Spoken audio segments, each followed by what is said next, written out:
when it comes to money, it is very crucial, it is very important to understand its worth, its value at an early age, because money management relies a lot on how you spend it rather than how much you actually earn. And being born in a poor household, I was actually very fortunate to learn about it from my parents. The reason we are talking about childhood is because this is the most impressionable age. Whatever that you learn during this early age is most likely to stay with you for the rest of your life. Okay. Now, money management obviously have certain rules. And one of these rules that I came across much later in my life is when I actually read a book. And the book that I'm referring to is called The Richest Man in Babylon by a very famous author, George S. Clason, and I highly recommend that you read that book as well. And one of these very beautiful ideas in that book is this: you pay yourself first. It is basically like a savings and investment, that kind of idea. So the question obviously is, how do you pay yourself first? How do you save and invest your money?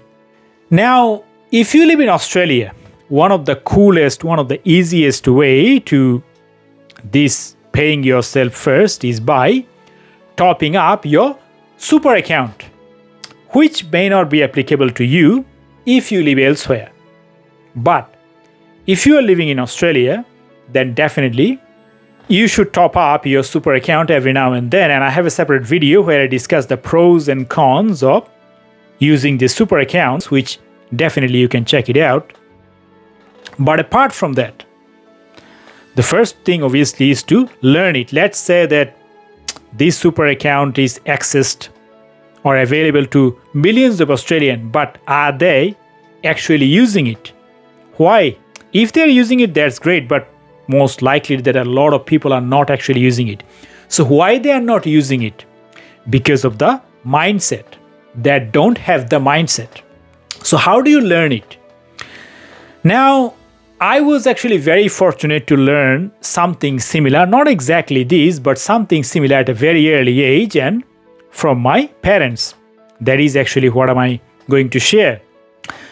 So on a day of significance, on a cultural event, my mom and dad used to do this. They used to sign a paper bill and hand it over to me.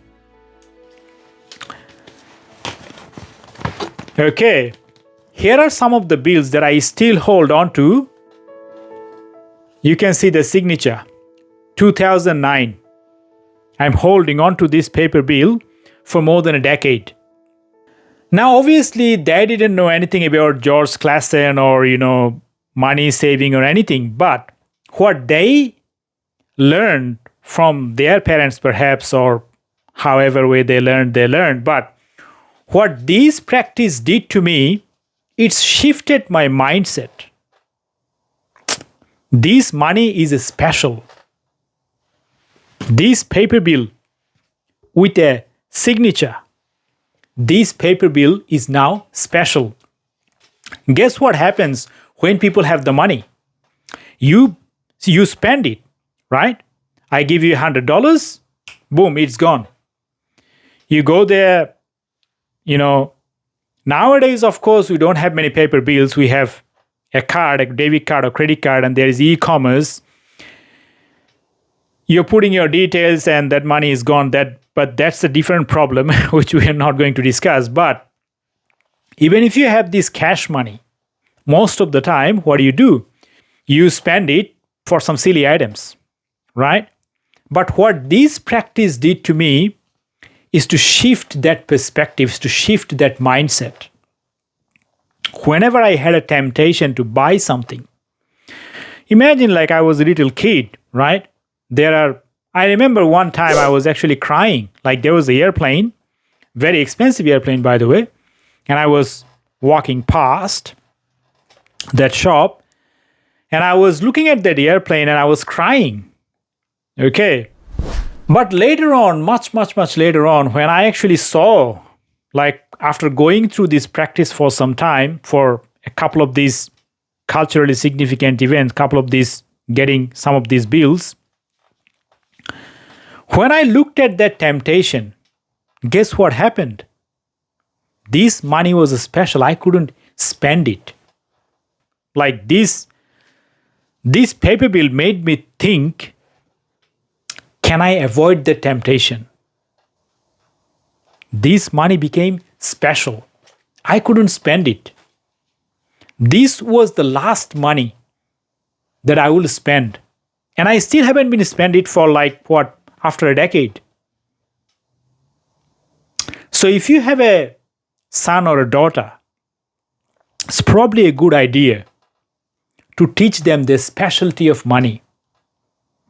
To teach them that this money is special. When this money becomes special, perhaps the rest of the money will also become special to them. This exercise, this simple gesture had taught me that lesson when I was barely making sense of the world. So if you have those youngsters, if you have growing children, probably it is a good idea to teach them.